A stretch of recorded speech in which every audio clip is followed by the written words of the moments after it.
hablar de ansiedad, es necesario describir un poco esta enfermedad que se llama ansiedad.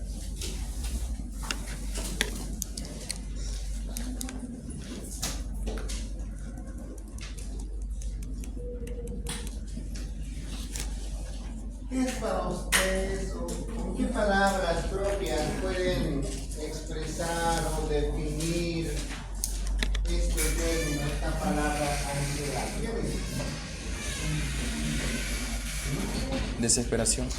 Ya. Desesperación. Bien. ¿Qué más? Fatiga, ya. No, ansiedad, fatiga. ¿Qué más? ¿Qué nos ocurre aquí? ¿Qué más? Nervios. Ya, nerviosismo. ¿Qué más? Fatiga, desesperación, nerviosismo. ¿Qué más? Ya, angustia. Los términos que son sinónimos. Vamos, ¿qué más? Angustia. ¿Qué más? Vamos. Son muy poquitas, los 5 ahí. ¿A qué nos relacionan con ansiedad?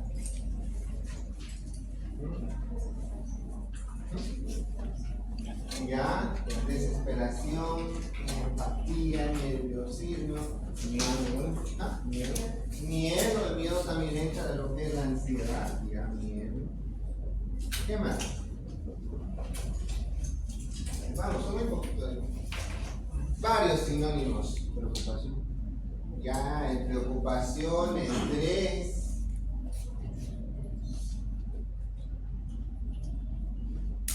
Estrés laboral, estrés familiar. ¿Qué más? Vamos, somos más de 15. Frustración. Ya, frustración, depresión, ¿no? Impotencia.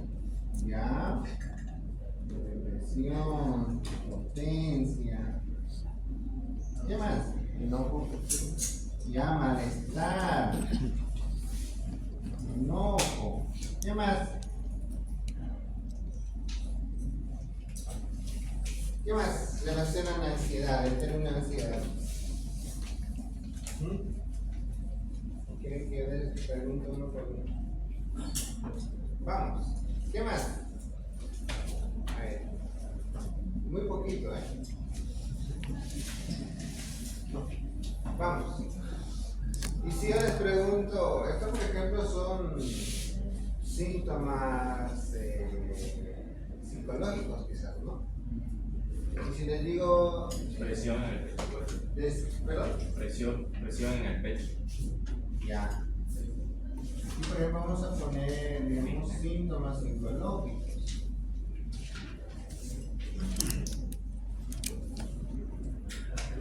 ¿Y cuáles serían los síntomas clínicos?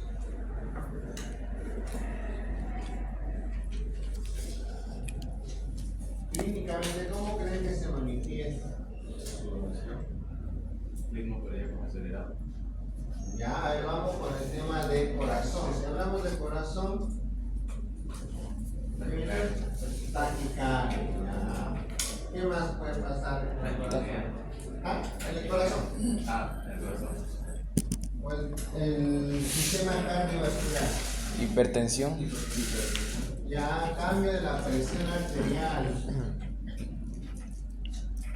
Alteración en la presión arterial. Hipertensión, hipotensión. ¿No? ¿Qué más en el corazón? ¿Qué creen? Síntomas clínicos. ¿Cómo se sienten nuestros pacientes a nivel cardíaco?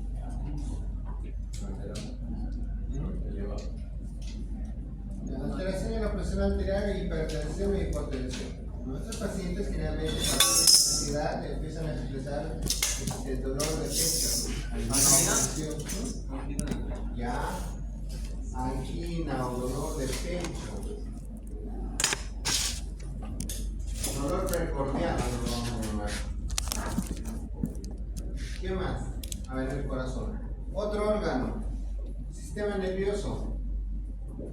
Central o periférico. Depresión. Clínico. Algo que nosotros podamos observar, describir, palpar, tocar, poder interpretar. En la parte clínica.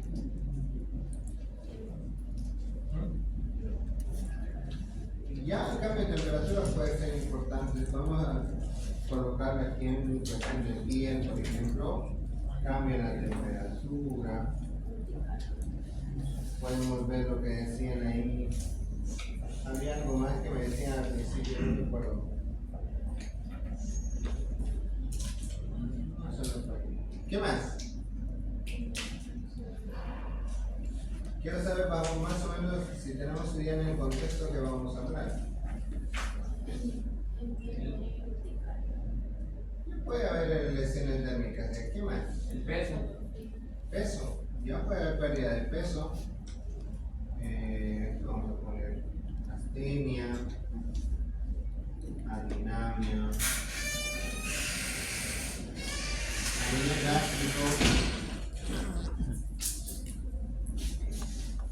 gastrointestinal. ¿Qué más creen que puede provocar? Vamos aquí rellenando, vamos. Quiero que participen. Acidez puede provocar. Ya puede provocar esa sensación de pirosis, náusea, Vómito. vómitos, ¿no? Diarrea, si quieren. ¿No? A nivel del sistema nervioso central, sienten sudoración. En la piel acá ya tienen la sudoración. Aquí pueden ver temblor, ¿no? Ataxia también. Aquí podemos hablar de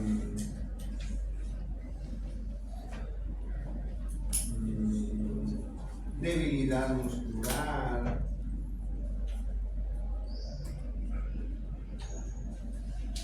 Bueno, iremos llenando este gráfico. Ansiedad.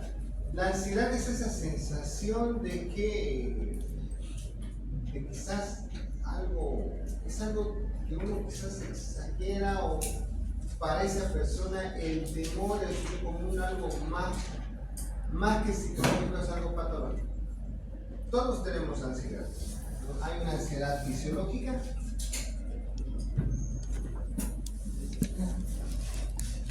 y hay una ansiedad patológica. La ansiedad fisiológica, por ejemplo, es cuando ustedes vienen a dar su examen de la materia de farmacología, ¿no? Y no saben cómo les va a ir, ¿verdad? ¿No? O cuando están agarrando y van a ir a atender a su primer paciente solos, les da una sensación de ansiedad, ¿verdad? Adrenalina, cambio de conducta, cansancio, van a estar felices o tristes. Entonces hay una ansiedad fisiológica, parte de una respuesta a algo.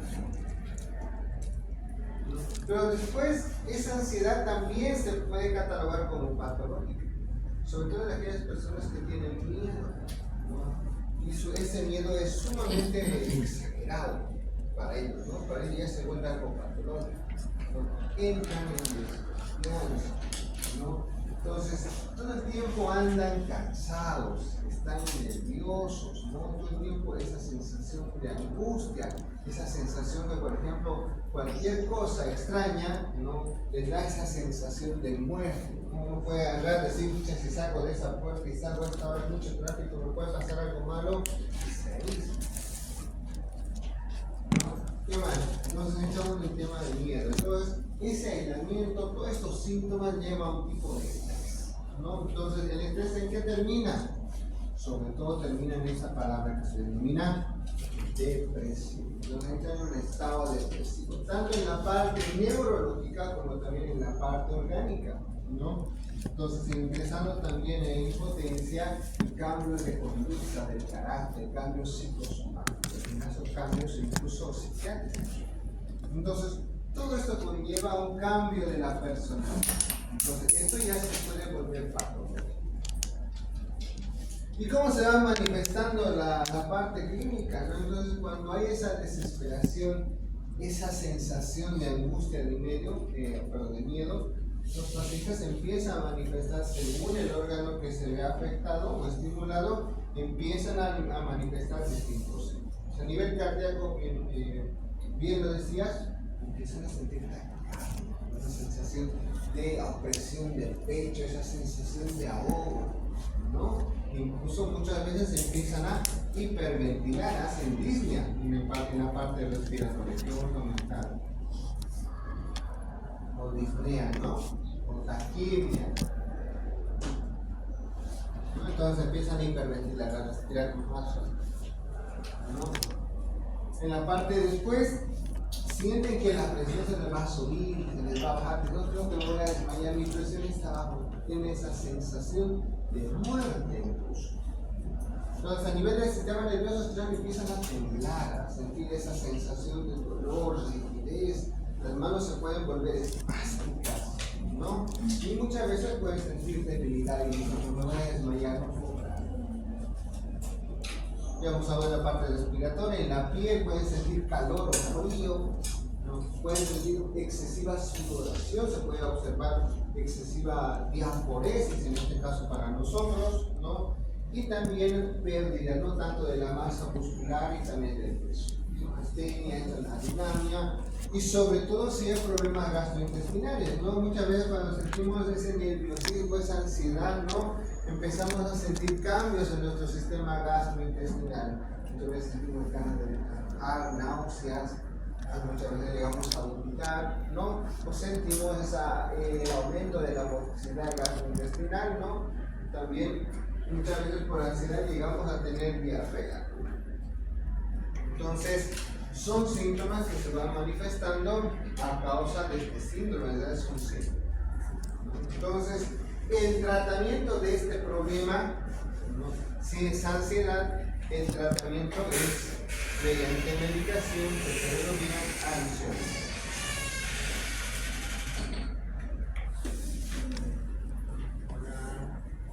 Ansiolíticos.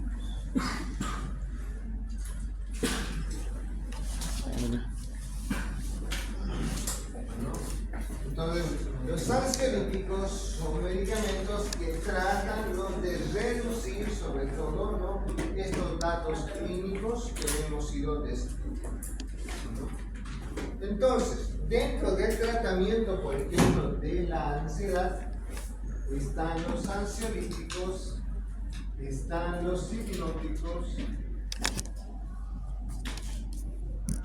y los antidepresivos.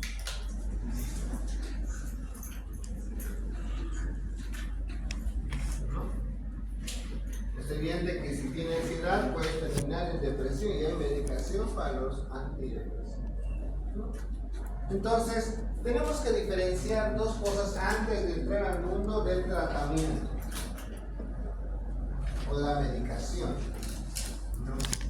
Cada vez que nosotros hablemos de hipnóticos,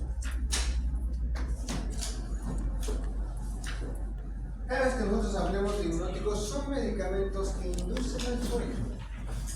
Hipnosis, ¿no? El trastorno más frecuente ¿qué término médico utilizamos cuando una persona no concilia el sueño, no tiene sueño? Entonces, cuando hablamos de hipnóticos, son medicamentos que inducen al sueño, ¿no?, que pueden producir un sueño. Y los ansiolíticos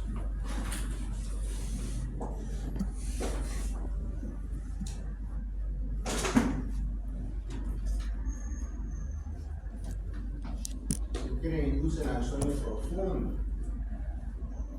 Y los ansiolíticos son medicamentos que están indicados para la ansiedad, pero también tienen propiedades de producir sueño fisiológico. Inducen al sueño, ¿no? Entonces, ustedes ya irán un poquito describiendo, ¿no?, que si nosotros tenemos ansiedad, todo parece ser un problema del sistema nervioso, ¿verdad? Entonces, seguramente aquí hay algo que está estimulando o hay algo que se está inhibiendo, ¿no? Entonces, por eso dicen, ¿no? Que lo mejor es el sueño reparador para un poco aliviar estos, ¿no? Las personas que tienen este problema de ansiedad, ¿no? Tienen muchos problemas, sobre todo de insomnio. Entonces, dentro de esta gama vamos a hablar sobre todo de estos medicamentos que se llaman benzodiazepinas.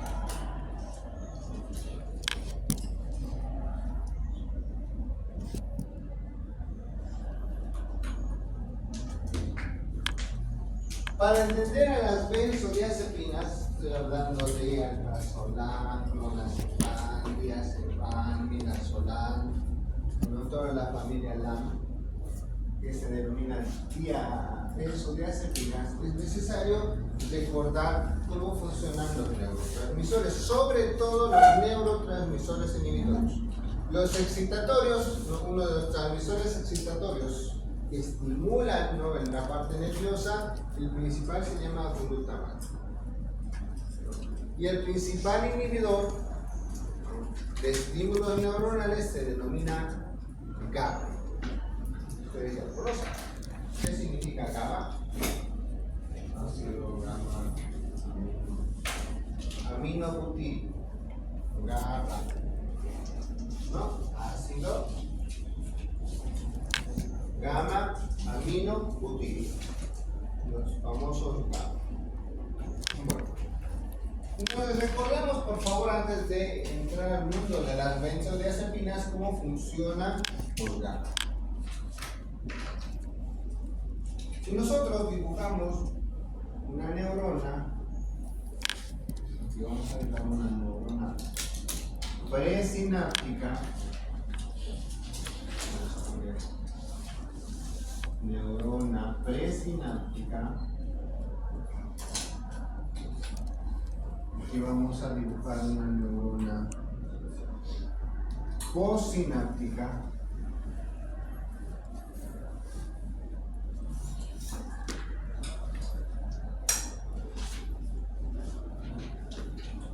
entonces recuerden que cuando el estímulo nervioso va de una neurona a otra neurona, siempre va a ir de una célula a una neurona presináptica a una postsináptica.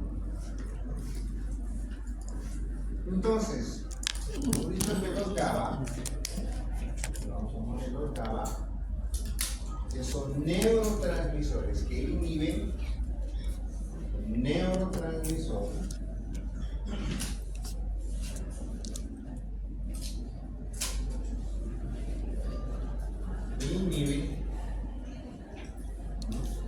este neurotransmisor se acumula en vesículas que están en la célula, en este caso en la neurona presináptica. Ahora voy a dibujar nuestro neurotransmisor de color verde, ¿no? Los neurotransmisores. ¿Cómo se liberan? Cuando por un canal de la membrana, un canal de calcio, que el calcio es positivo, ingresa dentro de la célula, se hace intracelular, libera, es un estímulo para liberar estos neurotransmisores que se conocen como GABA, se liberan al espacio sináptico, ¿no? Y en la parte postsináptica, los GABA tienen receptores GABA, ¿no? Tienen que tener receptores para poder acoplarse a este neurotransmisor que se denomina GABA. Por favor, no olviden los GABA. Entonces, en la célula postsináptica vamos a encontrar dos tipos de receptores GABA. Una en forma cuadrada y otra en forma triangular. Para un poco.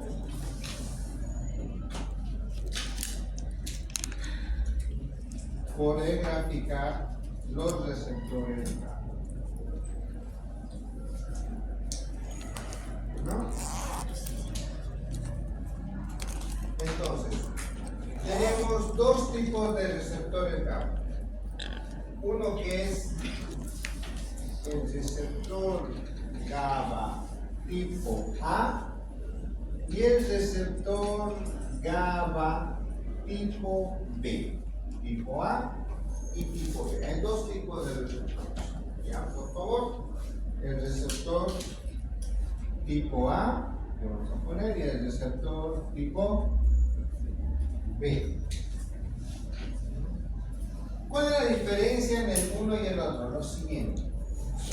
El receptor GABA de tipo A está formado por 5 piezas, se llaman subunidades. Entonces voy a dibujar acá un receptor GABA. Vamos a mirarlo de arriba hacia abajo. Pueden ver la pared de ese receptor. En este caso, el receptor es un canal. Va 1, va 2, 3, 4 y 5. Es importante graficarlo para poder entender cómo funciona la medicación, ¿no? Entonces imagínense que esas 5 partes del receptor GABA forman un conducto, un canal. Entonces el receptor GABA tipo A está formado por 5 subunidades. ¿Cuáles son? 2 subunidades alfa, 2 subunidades beta y una unidad gamma. Entonces vamos a hablar beta,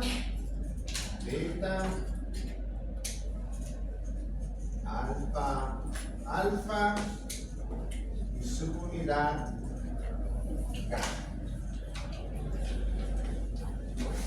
Entonces, estas subunidades forman un conducto, un canal, ¿no? Y a ese canal se lo denomina canal de cloro.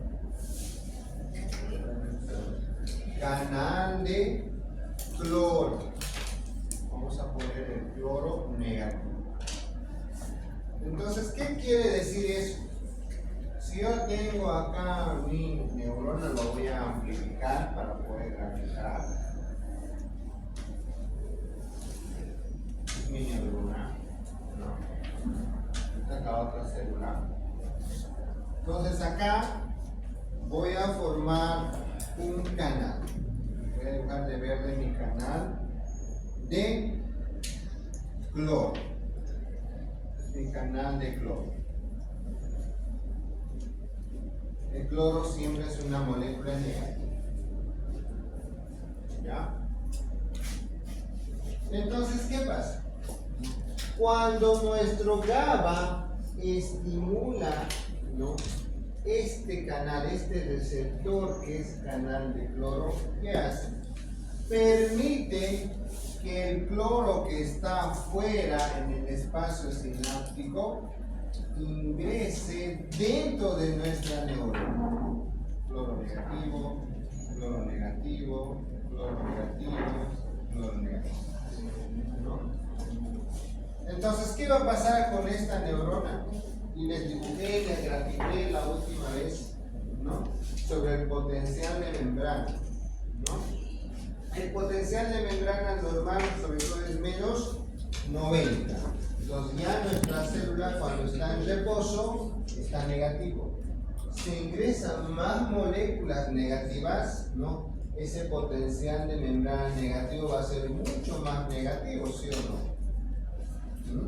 Entonces, cuando se negativiza mucho más la célula intra, en este caso el espacio intracelular, esta neurona, se denomina hiperpolarización.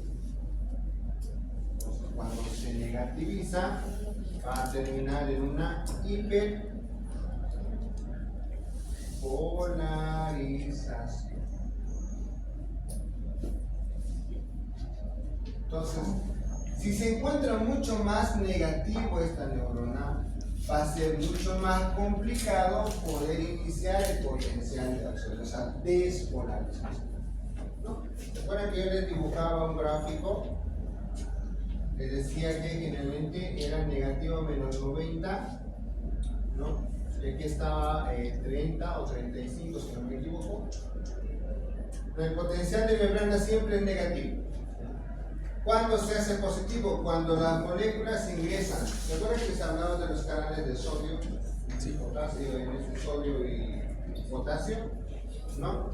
El sodio y el potasio eran positivos, ¿no? Sodio y potasio. Sobre todo el sodio ingresaba dentro de la célula para que esa célula sea más positiva, ¿no? Y cuando se hacía positivo, nuestro potencial de membrana iba hacia la parte más positiva, de negativo a positivo, y eso se denominaba despolarización, ¿no? Después de la despolarización venía un periodo de meseta o reposo. Después de eso, otra vez la célula se hacía en negativo, convirtiendo esta zona en repolarización, ¿no? Despolarización, repolarización, meseta.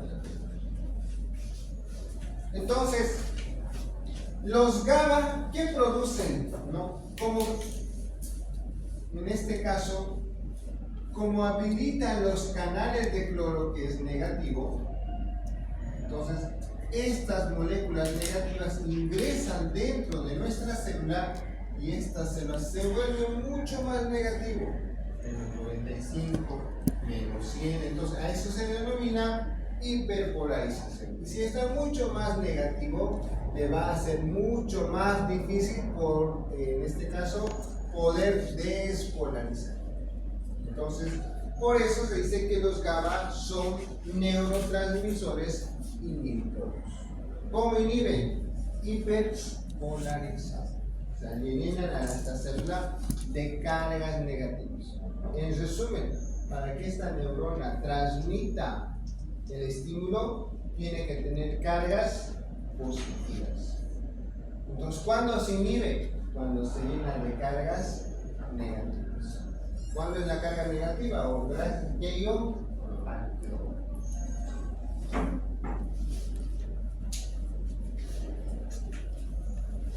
Hasta aquí. ¿Alguien tiene alguna duda, alguna pregunta? ¿Quieren que volvamos a explicar? Entonces, ¿saben lo que pasa? ¿Ya? Vamos con los GABA beta. Los GABA beta también tienen mucho más subunidades. También tienen subunidades, pero lo que yo más quiero que observen es que los GABA, estos, forman lo que son los canales de cloro. Los GABA, ¿no?, también tienen subunidades, pero sobre todo habilitan los canales de potasio. ¿Qué quiere decir eso?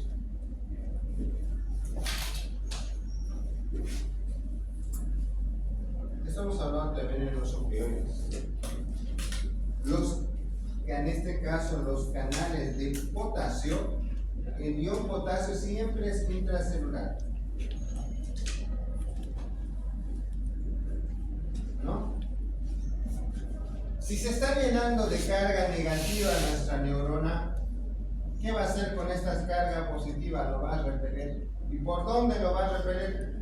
Por un canal de potasio. Entonces, ¿qué va a hacer estas cargas positivas? Como se está llenando de una carga negativa, el potasio va a empezar a salir, ¿no? Entonces, eso es lo que también produce el GABA. El GABA abre los canales de cloro para que el cloro ingrese, y también abre los canales de potasio para que ese potasio, que es positivo, salga de la célula. Por eso se dice que está hiperpolarizado. Entonces, ¿qué está haciendo el sellar este GABA? Está inhibiendo ese estímulo de transmisión, ese estímulo de, en este caso puede ser dolor, ¿no? Hasta aquí. ¿Alguien tiene alguna pregunta? Vamos con las benzodiazepinas. ¿Qué producen las benzodiazepinas? Esto voy a borrar ya.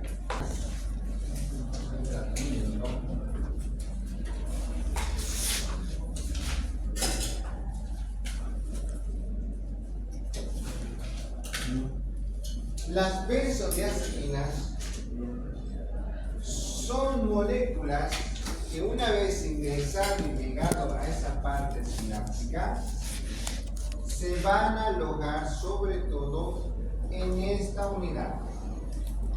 Voy a dejar de azul la benzodiazepina. Acá.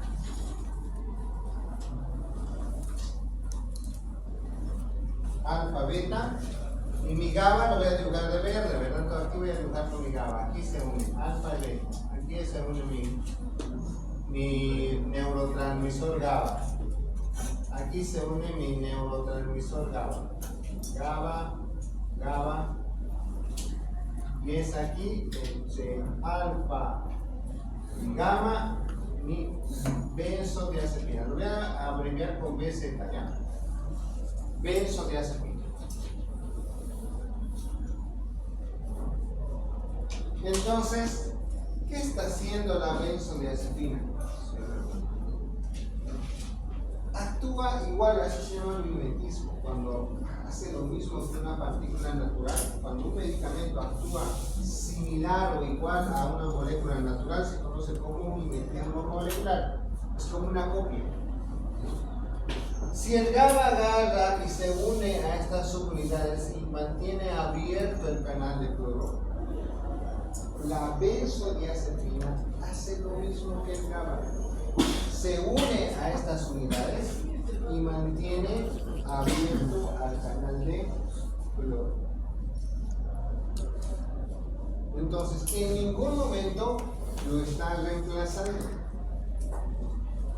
al GABA, sino que está actuando casi similar. Entonces, ¿qué está haciendo? La benzodiazepina lo que está haciendo es potenciar la acción del GABA. La benzodiazepina está haciendo potenciar la acción del GABA. Y yo le digo, ¿cuál es el mecanismo de acción de las benzodiazepinas? Potenciando la acción del GABA, ¿no? Entonces hace que el GABA se mantenga más tiempo abierto, ¿no? Porque eso se llama mimetismo molecular. Les digo, ¿a qué se hace la experiencia de mimetismo molecular? Son moléculas que actúan similares a moléculas propias del organismo. Mimetismo, ¿no? Entonces está copiando. ¿Me va a entender?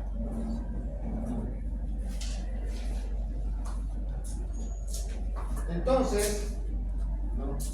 Generalmente los GABA, si nosotros hacemos una curva, grafico aquí por favor una curva. Un gráfico es importante hacer los gráficos para poder entender, ¿no?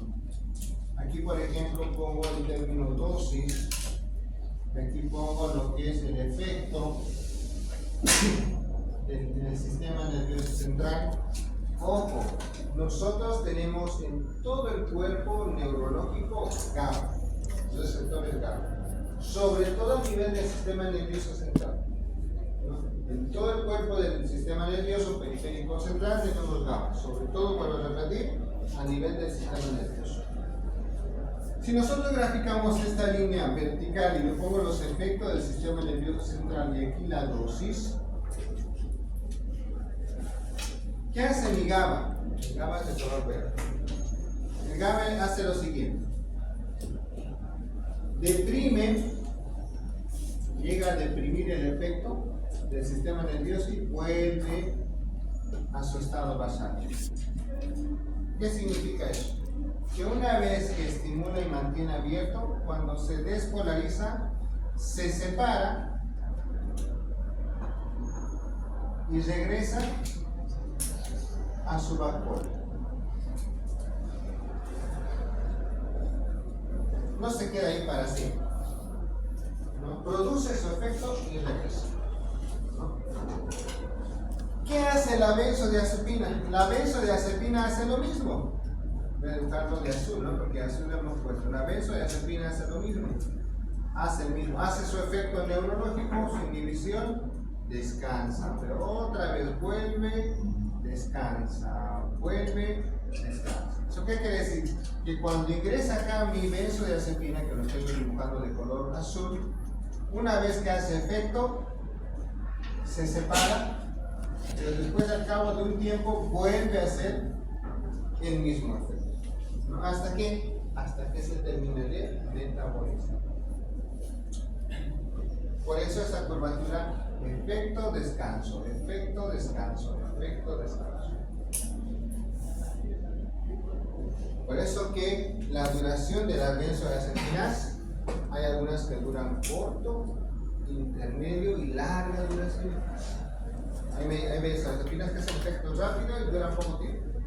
Hay benzodiazepinas que hacen efecto intermedio, de hecho que duran demasiado tiempo, más de 24 horas. Y dentro de esto existe otro grupo que se llama barbitúricos. Lo voy a escribir acá. Barbitúricos. Voy a pegar con la letra B. Ya, o con la letra barbitúricos. Los barbitúricos fueron los primeros medicamentos utilizados para la hipnosis, para el sueño. Y los barbitúricos también se acoplan en esta zona, yo lo voy a dibujar de negro.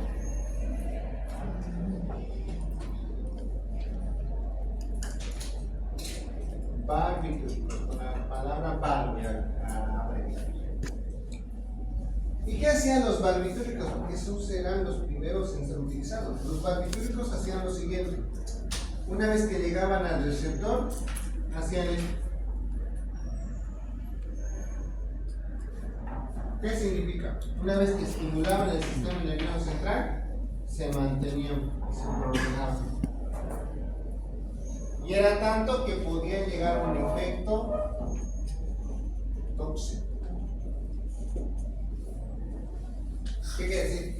Que se quedaba y que se quedaba hasta ponerle en disfunción este canal. Entonces esta neurona ya empezaba a hacer una disfunción, porque no puede quedarse negativo para siempre, ¿no? En un momento tiene que despolarizar. Entonces lo que hacían los barbitúricos es mantener esto todo el tiempo más negativo y entraba en disfunción.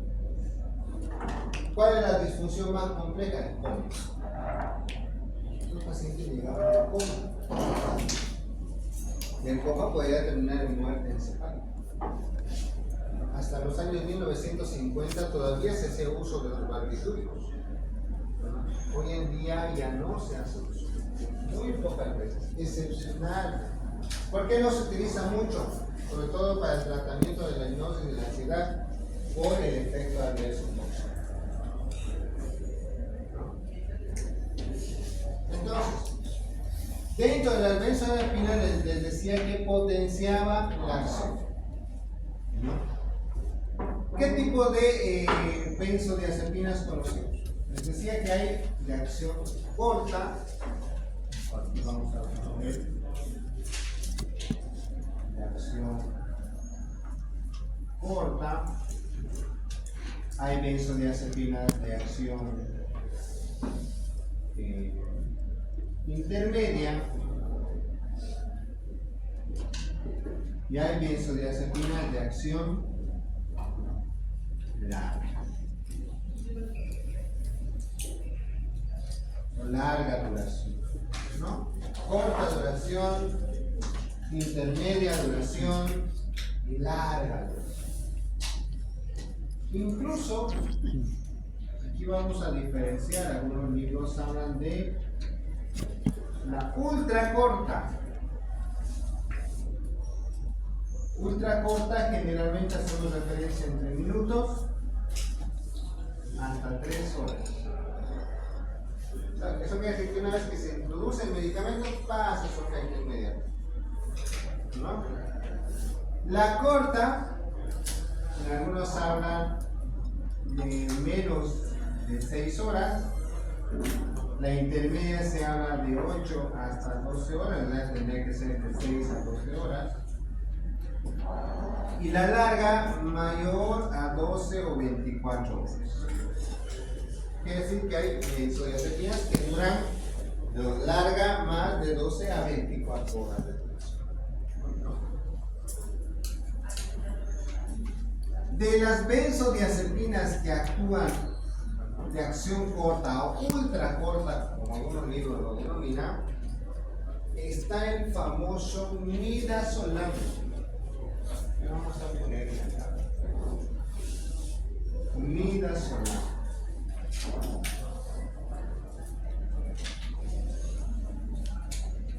El midazolam se utiliza mucho, por ejemplo, para la sedación y anestesia, se utiliza mucho, ¿no? Sobre todo en la sedación preoperatoria. Les colocan un poquito de midazolam para inducir a bajar al sueño de la neurosis. ¿Y cuál es la de larga duración? Vamos a ir de extremo a extremo.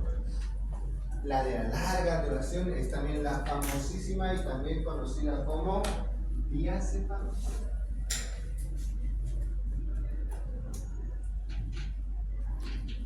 ¿Alguien ha escuchado del diazepam? Está la famosísima y conocida por el nombre de diazepam. Otro que también se considera de larga duración, que se medica mucho hoy en día, que se denomina clonazepam. En realidad es más intermedia porque tiene a 2 horas, pero algunos de estos ya lo tratan como larga duración. Clonazepam. ¿No? El famoso Neuril. ¿Alguien conoce el Neuril? ¿Alguien ha escuchado el clonazepam? El famoso Neuril. ¿De Neuril? ¿Sí o no? Sí.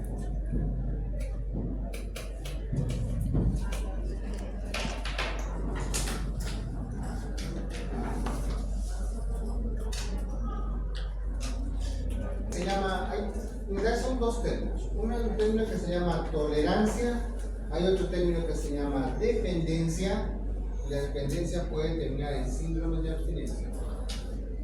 Entonces, quiero aclarar eso. Tolerancia,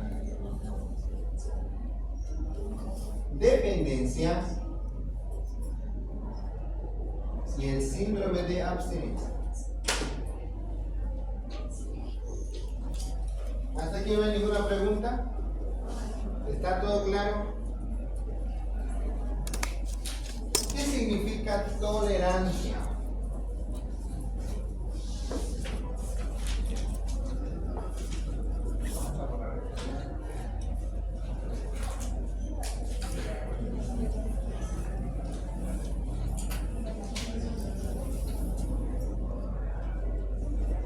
Tolerancia.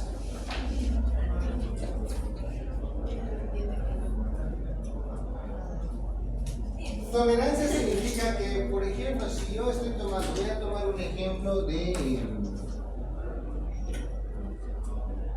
un clonazepam, una tableta. Supongamos que tomé, realmente el tratamiento de estos medicamentos no debe sobrepasar las 3 a 4 semanas. ¿No? ¿Cuánto serían 4 semanas? Un mes, hasta 2 meses quizá. Algunos casos hablan de 12 semanas. 4 más 4, 8. Más 8, 12. Realmente hasta 3 meses. Ya al mes pueden producir este problema. ¿Qué significa tolerancia? Si yo dibujo mi canal acá, mi canal de cloro, el negativo, y acá dibujo mi GABA, al inicio, aquí dibujo mi benzodiazepina, que es color azul, hemos ido dibujando la benzodiazepina, BZ, hablando de forma general, no en específico, y este mi GABA, ¿no? Al inicio, cuando uno está empezando el tratamiento, esta benzodiazepina estimula un canal, y es suficiente para despolarizar. Con 5 miligramos, media tabletita de clonazepam. No es suficiente para despolarizar. Pero con el tiempo, este canal ve que no es suficiente. ¿Y qué va a pasar? La membrana de esta neurona empieza a formar más canales. Entonces, ¿qué va a pasar? El GABA, porque no es uno, son varios, sigue estimulando la entrada de. Entonces, mientras más tiempo esta membrana se vea estimulada, porque aquí con los 2 GABA es suficiente, pero si aumentamos la benzodiazepina, ¿no? Ya son más moléculas, entonces empieza también la membrana a habilitar más canales.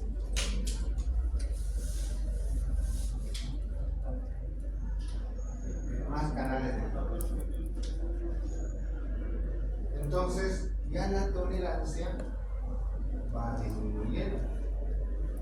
¿Por qué? Porque mientras va aumentando de canales, ¿qué va a pasar con las moléculas? Esta benzodiazepina va a agarrar a esta GABA va a agarrar a esta va a agarrar a esta. Pero ya hay más canales, ¿no? Entonces, ¿qué va a pasar? Necesita más moléculas, más neurotransmisores inhibidores para llegar a una hiperpolarización. Entonces, ¿qué va a pasar con esta persona? A las 2, a las 3 semanas, al mes, la media tabletita ya no es suficiente, ¿no? ¿Por qué? Porque el nivel de tolerancia ha sido reducido. ¿Qué va a pasar? Vamos a tener que aumentar la dosis. Y al aumentar la dosis, ¿qué va a pasar? Va a haber más moléculas de benzodiazepina. Y pueden aumentar más canales. Y podemos aumentar la dosis, más moléculas de benzodiazepina. Si sobrepasamos la tolerancia, llegamos a la dependencia. Porque ya no es suficiente los neurotransmisores GABA para mantener esto abierto. Necesita más neurotransmisores, en este caso necesita más benzodiazepina. Entonces, estas personas que consumen benzodiazepinas, al principio con media tableta les hace efecto. Después de 2 o 3 semanas, la misma tableta, media tableta ya no les hace efecto. Entonces se suben la dosis, toman una tableta y vuelven a tener el mismo efecto. Después de 2 o 3 semanas ya una tableta no es suficiente. ¿Y qué hacen? Se toman 2 tabletas y hacen el efecto. Después de 2 o 3 semanas ya no hace efecto. ¿Qué hacen? Se toman 3 tabletas, 4 tabletas. ¿Para qué? Para producir el mismo efecto. Entonces, cuando sobrepasa la dosis, entra lo que es una dependencia.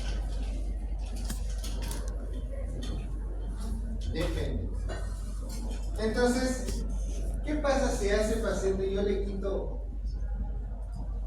de golpe? Le digo, ya no vas a tomar, porque te vas a intoxicar, estás tomando 5 tabletas, solo era media. ¿Qué va a pasar?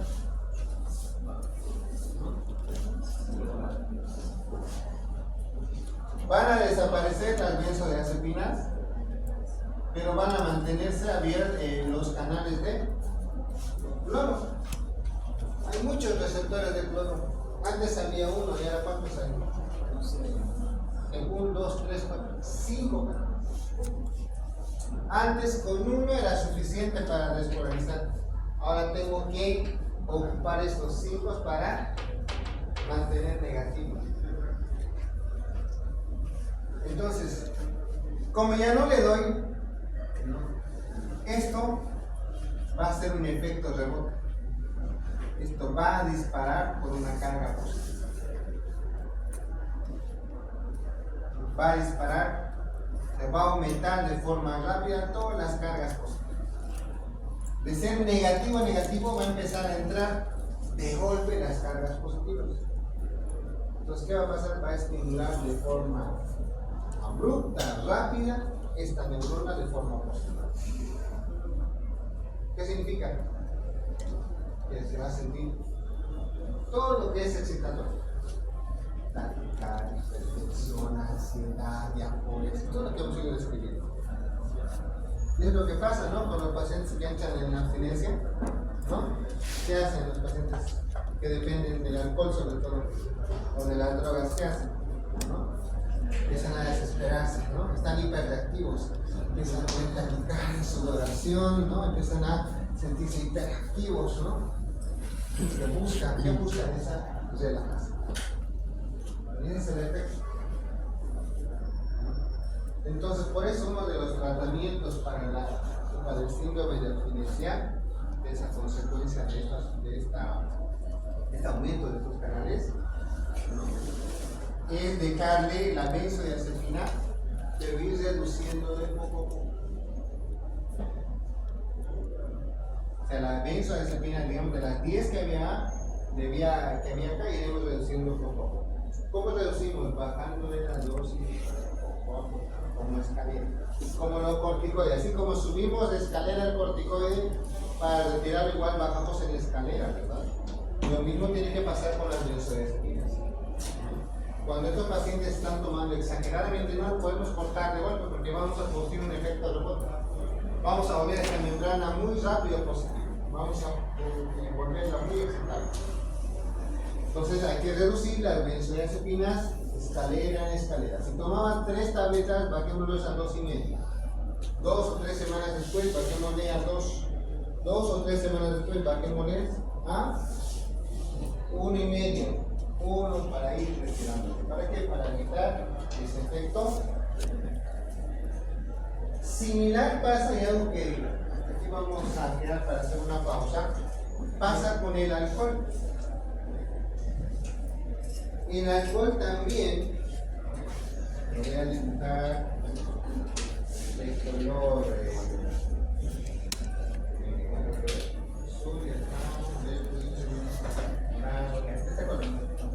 el alcohol también, lo voy a abreviar con la palabra OH, ¿ya? Alcohol. O alcohol es AH. El alcohol también es una molécula, en este caso la molécula química, que se une a estos receptores. ¿Dónde se une el alcohol? En los receptores GABA. Entonces inhibe ciertas funciones. Entonces se dice que cuando existe mucho alcohol, muchas moléculas de este alcohol, que va a dejar de este color, ¿no? También estimula que muchos de esos canales de cloro empiecen a aumentar, se mantengan abiertos. Es que por eso que cuando nosotros le quitamos el alcohol de la noche a la mañana, entran en lo que se conoce como síndrome de abstinencia, ¿no? Están hiperexcitables. Como sea, quieren agarran la torunda del alcohol medicinal, no sé, agarran la uva, lo prestan, concentran el pedo de apnea. ¿Por qué? Porque estos receptores están pidiendo, quieren ser bienvenidos. Por eso que uno de los tratamientos del síndrome de abstinencia por alcohol, por ejemplo, es el uso de la benzodiazepina, que es menos tóxico. Por eso a sus pacientes, cuando están en ese periodo de ansiedad, se les pone benzodiazepina. Vamos a hacer una pausa. Dicho que la ansiedad es un estudio de ciertos factores psicosomáticos que se manifiestan en datos clínicos, y sobre todo hace relevancia que puede haber una alteración en los sistemas de conducción de los neurotransmisores. Uno de los que más se observa es el GABA, que es un inhibidor de los neurotransmisores, que una vez que actúa inhibe lo que es el potencial de acción para reducir el efecto de esta transmisión neuronal. Las benzodiazepinas es un grupo de estos medicamentos que se utiliza para el tratamiento de la ansiedad y hemos descrito cuáles son los síntomas.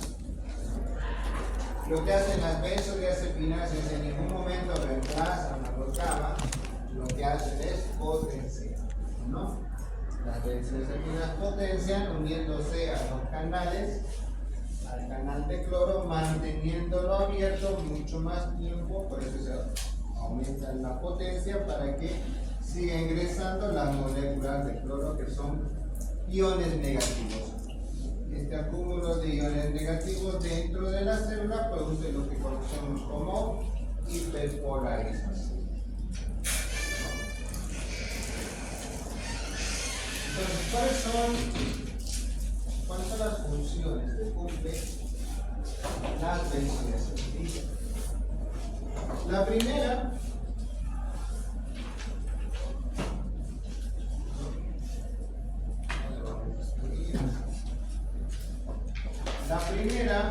tiene efecto ansiolítico.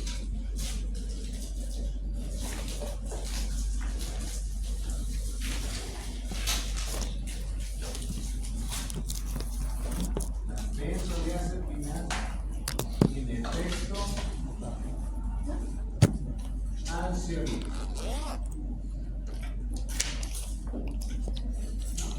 Reduce la ansiedad, ¿no? Reduce los estímulos. Tiene un efecto. Si tiene un efecto ansiolítico, también de seguro que va a tener un efecto de manera secundaria depresiva. Otro tiene efecto de sedación.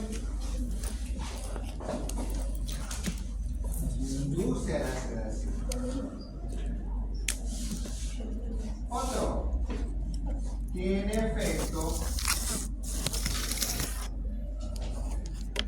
de hipnosis.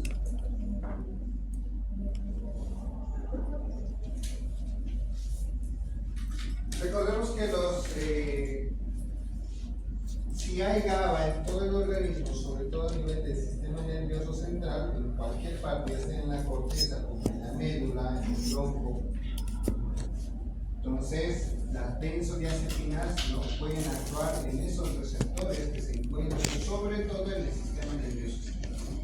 Una de las ventajas de las benzodiazepinas que aquí vamos a agregar es que atraviesan la barrera hematoencefálica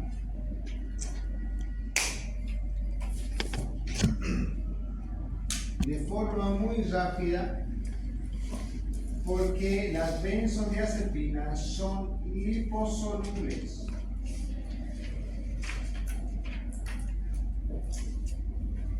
Entonces, esta propiedad de ser liposoluble ayuda a que estas benzodiazepinas atraviesen con mucha más rapidez y facilidad la barrera hematoencefálica. Por eso tienen acción rápida, sobre todo a nivel del sistema nervioso central. Otro es que también atraviesa con mucha facilidad, por ser liposoluble, la placenta.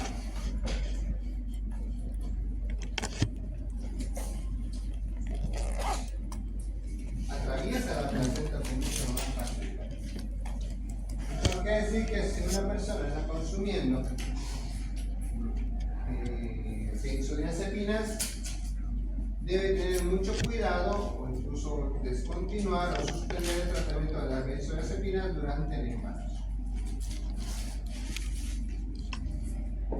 Generalmente, muchas veces se describe, ¿no?, que al momento del parto se requiere un poquito mantenerlo al paciente un poquito sedado, no inducir a la anestesia, sino un poquito bajar esa ansiedad, ¿no? para inducir un poco al sueño. Sobre todo cuando son sometidas a procedimientos invasivos, por ejemplo, el grado, que son muchas veces son eventos incluso hasta traumáticos. Entonces es necesario inducir un poquito a la sedación o a la hipnosis con este tipo de medicamentos. Entonces, en algún momento, un médico de obstetra requiere el uso de estas benzodiazepinas en una mujer embarazada, ¿no? Tiene que tener mucho cuidado porque atraviesa lo que es la administración. Entonces, si tiene efectos ansiolíticos, disminuye lo que es la ansiedad, tiene efectos de sedación. Si tiene efecto de sedación al inicio, ¿cuáles son los efectos de los anestésicos? ¿Se acuerdan? ¿Qué producen los anestésicos generales? Mucho que producen hipotensión. ¿Por qué? Porque el vaso dilata, ¿no? El vaso dilatación hay pérdida de calor. Entonces, la sedación es casi similar. Puede sufrir efectos cardiovasculares y sobre todo a nivel del sistema respiratorio. Puede disminuir la frecuencia respiratoria, ¿no? Entonces puede deprimir la parte respiratoria. Entonces imagínense que si yo pongo una benzodiazepina a una mujer embarazada, ¿no? Puede tener un efecto adverso en el bebé. Entonces, por eso tenemos que tener mucho cuidado. Es así que una de las indicaciones más importantes al momento del parto es la cesárea, ¿verdad? Cuando hay complicaciones, pero en la cesárea, ¿qué tipo de anestesia utilizamos? ¿Una anestesia general o una anestesia regional? Regional. Hace regional, ¿no? Nos agarran, le ponen un infiltrado en la médula, en la parte lumbar, en el cuarto o quinto espacio lumbar, y introduce un anestésico local, insulina, hacen un bloqueo. Eso es con el fin de ¿qué? De disminuir la sensibilidad en esa zona y poder proceder a la cesárea, ¿no? Entonces, ¿por qué no se utilizan sedación o benzodiazepinas? Para evitar la depresión respiratoria, sobre todo en el estómago. Por eso, lo habitual es agarrar la cesárea y hacer un bloqueo reactivo. Es una de las principales razones. Y en caso de requerir una anestesia general, por ejemplo, en un eclampsia, por ejemplo, ¿no? Cuando hay un compromiso de un órgano vital durante el embarazo, una hemorragia, un químico, cuando se procede a la sedación, ¿no? En este caso, el médico obstetra inmediatamente tiene que proceder de forma rápida a extraer el producto y entregarlo a que es el pediatra o el neonatólogo para que él proceda para mantener los signos vitales estables, ¿no? El agua o medicamento en caso de recibir efectos adversos a la sedación. Entonces es importante conocer. ¿Por qué? Porque atraviesa la barrera hematoencefálica y también la presión, ¿no? Efectos hipnóticos, sí, te induce al sueño, ¿no? Mucho que induce al sueño, pero es un sueño fisiológico. Entonces, no te produce sueño completamente, te induce al sueño. Luego tenemos efectos miorelajantes.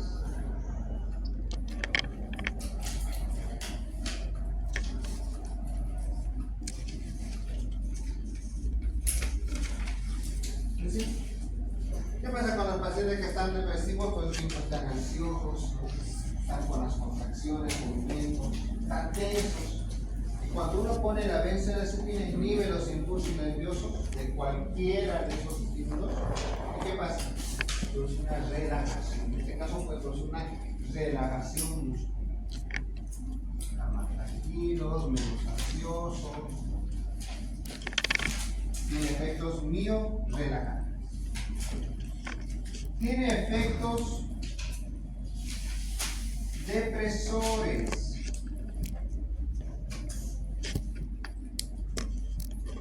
¿Cuáles son los efectos depresores? Y ya se puede hablar exclusivamente de, por ejemplo, la depresión respiratoria como tal.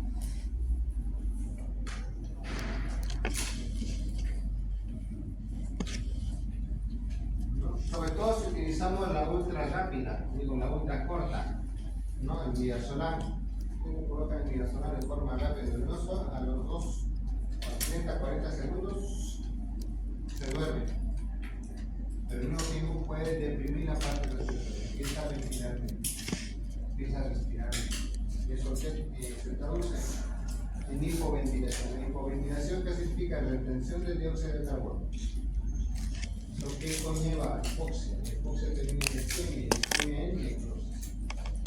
¿No?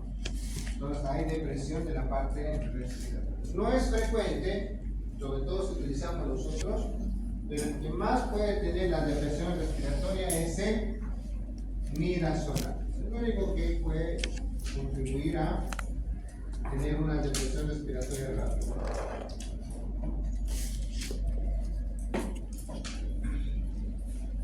El midazolam.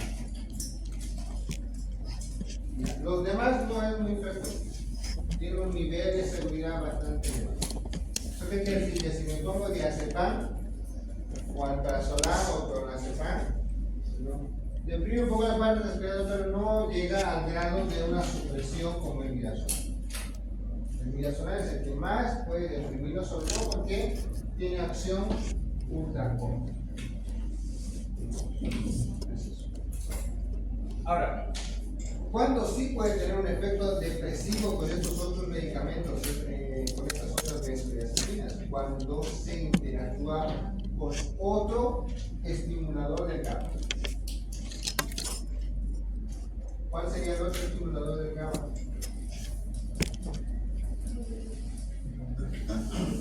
Ok. ¿Qué otro medicamento, fármaco, sustancia puede estimular el GABA? Es algo bien común en nuestra sociedad. Todo el tiempo se ve eso. Los AINES no. Los AINES son antiinflamatorios. Los opioides puede ser. El uso de opioides, tramadol, fentanil. ¿Qué va a pasar? Va a aumentar el efecto de los opioides. El alcohol. El alcohol. ¿No? Entonces, si nosotros unimos, por ejemplo, o consumimos alcohol con una benzodiazepina, perdón, vamos a aumentar el efecto de la presión respiratoria. Entonces, por eso está contraindicado esta interacción. Tomar alcohol mientras se consume, por ejemplo, benzodiazepina. ¿Por qué? Porque potencia la acción y esa potencia de acción que termina depresión respiratoria. Entonces, los pacientes que consumen este tipo de benzodiazepinas y toman alcohol terminan falleciendo por depresión respiratoria. Y eso es lo que pasa, por ejemplo, con muchos de los artistas que mueren de un paro cardíaco. ¿No? Entonces, el alcohol y el uso de benzodiazepinas potencian la depresión respiratoria. ¿Qué más? Esto conlleva los efectos que hemos hablado. Si esto continúa, si se aumenta la dosis por tiempo prolongado, ¿qué hemos dicho que termina? Tolerancia, ¿qué más? Dependencia. No viene el síndrome de abstinencia.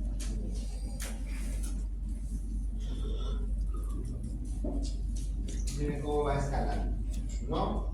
Según la dosis y la frecuencia. Y dentro de todo esto, hay un grupo específico de estos medicamentos que tienen un efecto, aquí voy a aumentar, anticonvulsivante.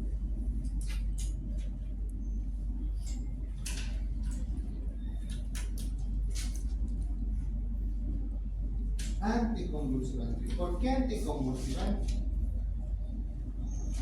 ¿Por qué sería? Aquí cuando les estoy hablando de que inhibe algún reflejo, un estímulo, no les estoy hablando de un estímulo en específico. No les estoy hablando de un estímulo general. En los GABA no estoy haciendo un GABA en específico, les estoy hablando de los GABA a nivel general. Entonces, ¿qué pasa en las convulsiones? ¿No? Hay un exceso de ese estímulo que hace que las contracciones no aumenten, ¿no? Porque están siendo estimuladas.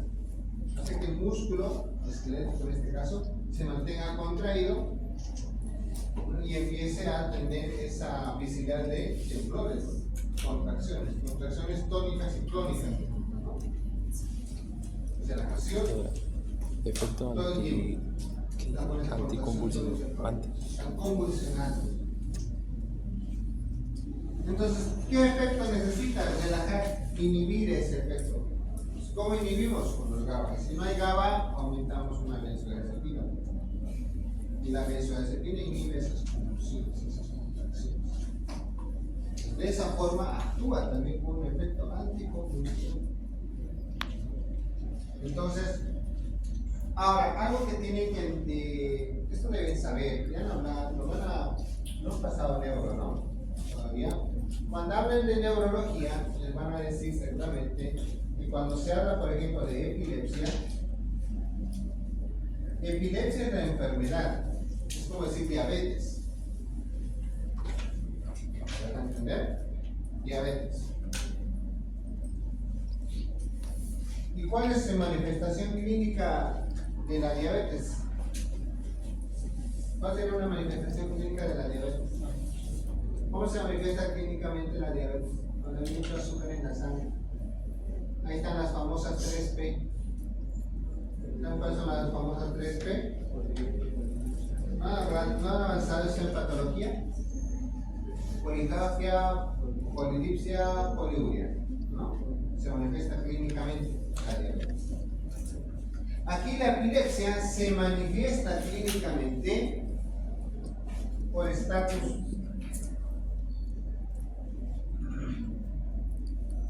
epilépticos. ¿Qué significa estatus epiléptico? Las contracciones, las famosas convulsiones.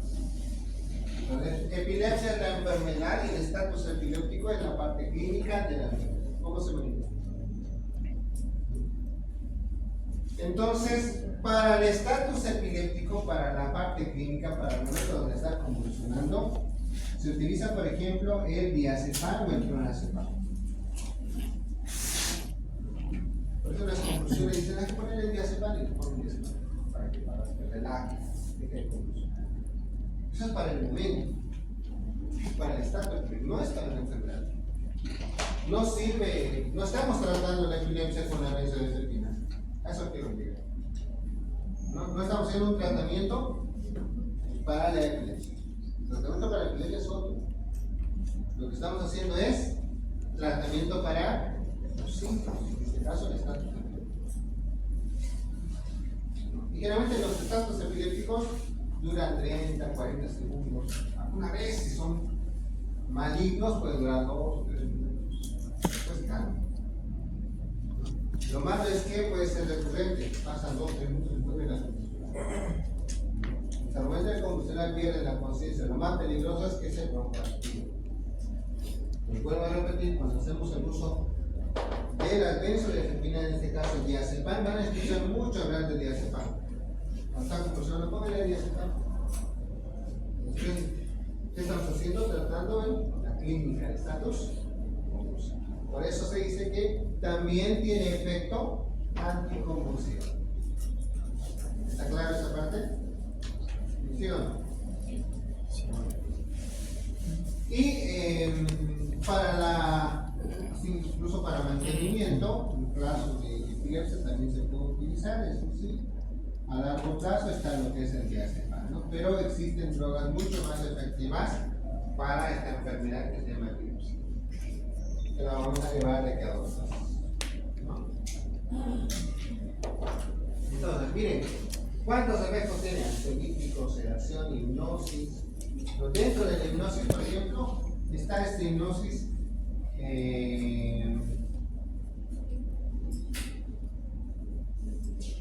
antirretrógrada. ¿Qué significa? Al momento que están induciéndole la sedación, ese momento se aseguro que va a sentir pánico, sobre todo los niños empiezan a asustarse, ¿no? Ven el quirófano, algo fluido, mucha gente vestida, mucha privacidad, mucha gente empieza a llorar.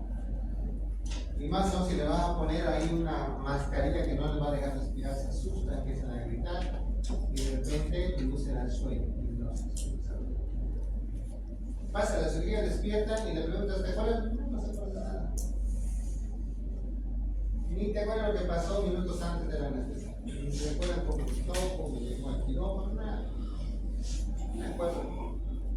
¿Por qué? Porque producen una amnesia antirretrógrada, de corta duración. Entonces, esos recuerdos antes de iniciar la sedación se borran. Eso se llama amnesia antirretrógrada. Y muchos pacientes manifiestan eso, no recuerdan el momento que se están induciendo.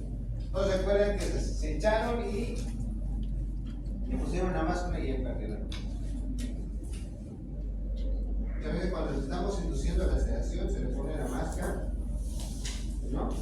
Y para el momento que estamos provocando sienten que no pueden respirar, empiezan a asustarse y es el efecto de la cédula. Pero son esos momentos donde entran en hipnosis, amnesia, no se acuerdan nada. Y hay casos, por ejemplo, donde se le quiere poner sedación a baja dosis. Una cirugía, por ejemplo, pequeña. O cuando están haciendo unas cirugías prolongadas, ¿no? Pasa el efecto de la sedación y despiertan. Despiertan y después le dan un toquecito y se recuerdan. Despiertan un toquecito. Ya cuando pasa la cirugía, les preguntan, ¿te acuerdas cuando se despertó? Entonces, la amnesia, ¿quién se operó acá? ¿Quién se operó acá? Ese es mi ejemplo. Mientras dure farmacología. ¿Te acuerdas o no te acuerdas? Son las que no te acuerdas. ¿Hasta dónde te acuerdas más? Yo creo que eso fue porque no dormí, tenía solo 4 horas de sueño. Entonces fue como que me pusieron, me echaron en la cama de cirugía, me pusieron y ya. No sé, no me acuerdo. No te acuerdas nada. ¿De qué? ¿No te acuerdas si te dieron con la abuelita? Relajaste, ¿dónde pusieron en el pesado? Más que seguro que cuando le pusieron la mascarilla le dijeron con tantas 10 vas a sentir sueño, y no sé cuál es lo que produce. No es una hipnosis prolongada, corta. Hay medicamentos que producen hipnosis de larga duración. Ya estamos patológicos. Entonces, bueno, efectos ansiolíticos, sedación, hipnosis, biorelajantes, ¿qué más? Efectos depresores, lo más complicado de la depresión es el sistema respiratorio, efectos anticonvulsivantes y lo que hemos ido describiendo, ¿no? Tolerancia, dependencia y síndrome de